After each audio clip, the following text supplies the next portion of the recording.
네, 이 강력한 태풍 링링이 한반도 전역을 강타하고 북한에 이제 상륙을 했습니다. 계속 북상하고는 있지만 태풍의 영향 반경에 있는 만큼 아직까지는 주의가 필요합니다. 네, 앞으로의 전망을 기상 전문가와 짚어보겠습니다. 한국형 수치예보 모델 개발사업단의 권영철 본부장 나와 계십니다. 어서 오십시오. 어서 오세요. 예, 안녕하십니까. 예. 태풍이 저희가 계속 보도를 전해드리는데 북한에 도착했다 이렇게 네. 말을 했잖아요. 근데 태풍이 아직은 영향권에 있다. 네. 도대체 그러면 태풍의 영향권은 어느 정도가 미치는 겁니까?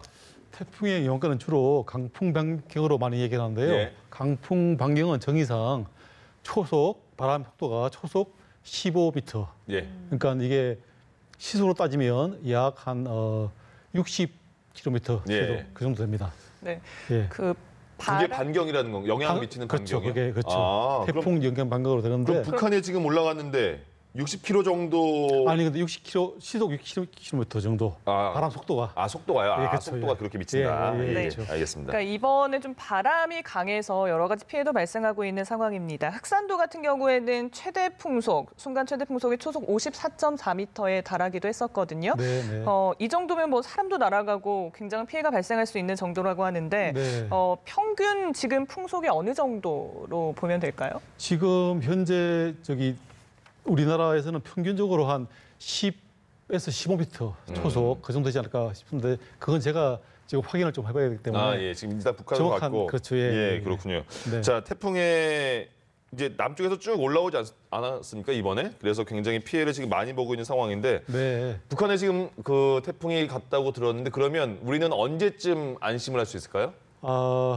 남부 지방은 예. 점차 이제 태풍의 영향을 벗어나기 때문에 오늘 저녁이나 밤 정도면 이제 완전히 벗어나고 남부 지역은 벗어나고 오늘 그렇죠. 밤이면 예, 예. 경기도 수도권 지방은 조금 더 영향이 좀 길어지죠. 왜냐하면 예. 태풍이 가까우니까 내일 새벽까지는 아마 바람이 좀 강하게 불 것 같습니다. 그러면 태풍이 그 영향 그 반경이라고 하나요? 한 예, 뭐 예. 몇백 킬로가 되는 건가요? 제가 3시에 확인했을 때는 330km였는데 북한에 올라가더라도 300km 정도까지는 까지는 영향이 있다. 있다는 거죠. 그래서 예, 그렇죠. 북한에 올라가도 우리는 조심해야 된다 그거군요. 그렇죠, 그렇죠. 네. 예. 지금 이제 북한 황해도에 상륙해서 이제 내륙으로 들어간다라고 예보가 나왔잖아요. 혹시 네, 뭐 네. 진로가 좀 바뀔 가능성도 있는 겁니까? 진로가 바뀔 가능성은 항상 있지만 제가 볼 때는 아마 이 진로 거의 가지 않을까 싶습니다. 왜냐하면 여러 나라에서 이제 예보를 생산을 했는데 예. 미국, 일본, 우리나라 거의 비슷한 예보고 예. 이런 이제 태풍의 진로 예보는 수치 예보 모델이라는 그런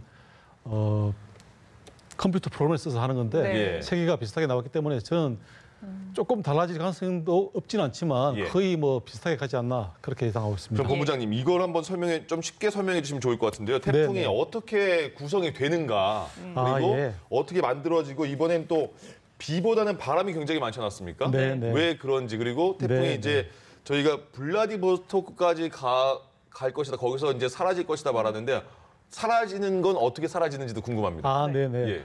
아주 이게 대답하기가 쉽지는 않은 문제인데요. 네. 간단하게 쉽게 예. 최대한 하나하나 설명드리면 예. 태풍이 왜 생기느냐. 네.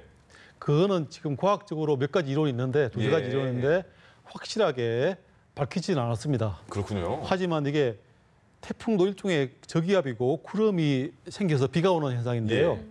실제로 그 대류가 생겨서 비가 온다는 것은 공기가 상승을 해야 되거든요. 네. 공기가 상승하면 팽창하면 온도가 낮아져서 안에 있는 수증기가 연결돼서 비가 되는 거거든요. 이제 떨어지는 거죠. 그렇게? 그렇죠. 예. 되는 거죠.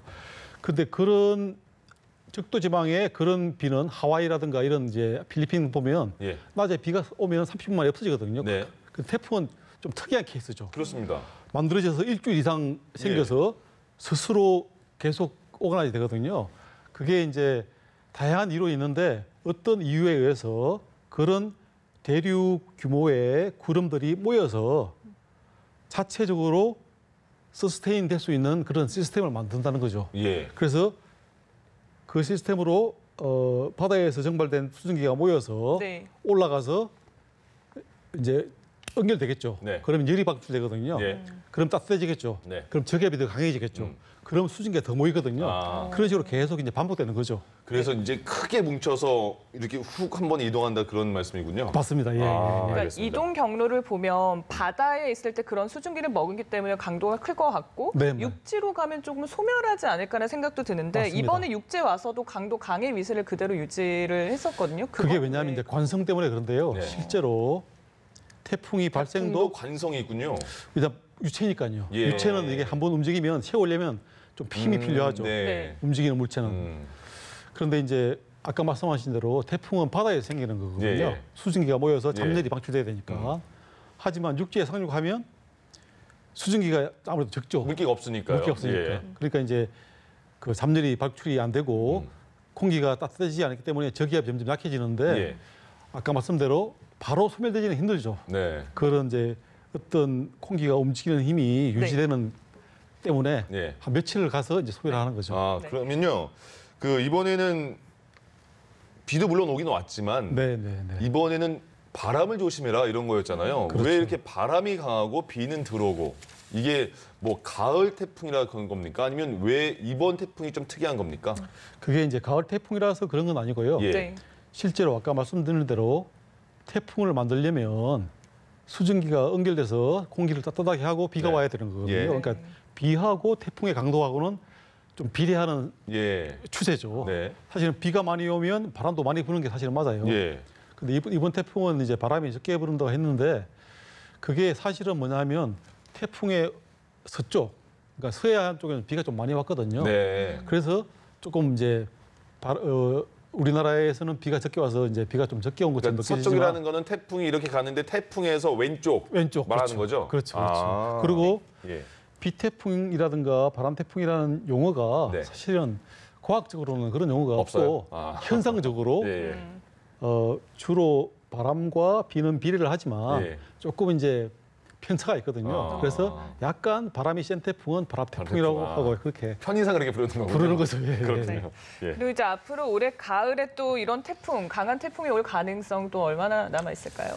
아, 그거는 이제 참 하기가 힘든 건데요. 네. 제가 볼 통계적으로나 제 경험으로 보면 최소한 하나 정도는 더 오지 않을까. 예. 제 개인적인 의견입니다. 이게. 예. 왜 어떤 예. 근거가 있을 거 아닙니까? 예. 그게 왜냐하면은 예. 점차 이제 그 지구 온난화 때문에 공기라든가 해수면의 온도가 높아지고 네. 더구나 이제 우리나라로 태풍이 못 오는 게 뭐냐, 겨울에 못 오는 이유가 뭐냐면은 예. 네. 북쪽으로부터 차가운 공기가 우리나라 와가지고 네.